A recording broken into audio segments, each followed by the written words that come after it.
അനുദിന വാക്യപഠനം വിത്ത് സാമീഡിയ. പ്രഭാഷകൻ 41 അധ്യായം 17 മുതൽ 20 വരെ വാക്യങ്ങൾ. വാക്യം 17. ലജ്ജിക്കേണ്ടവ ഇവയാണ്: പിതാവിൻ്റെയോ മാതാവിൻ്റെയോ മുമ്പിൽ അസന്മാർഗിയായിരിക്കുക, പ്രഭുവിൻ്റെയോ ഭരണാധികാരിയുടെയോ മുമ്പിൽ വ്യാജം പറയുക. വാക്യം 18. ന്യായാധിപൻ്റെയോ വിധിയാളൻ്റെയോ മുമ്പിൽ തെറ്റു ചെയ്യുക, ജനത്തിൻ്റെയോ സമൂഹത്തിൻ്റെയോ മുമ്പിൽ തിന്മ പ്രവർത്തിക്കുക, സ്നേഹിതൻ്റെയോ പങ്കാളിയുടെയോ മുമ്പിൽ അനീതി പ്രവർത്തിക്കുക. വാക്യം 19.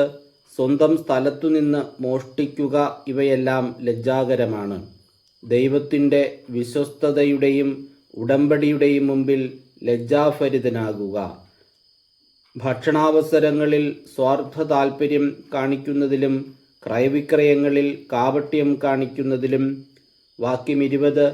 പ്രത്യഭിവാദനം ചെയ്യാതിരിക്കുന്നതിലും കുലടയെ അഭിലാഷപൂർവം നോക്കുന്നതിലും.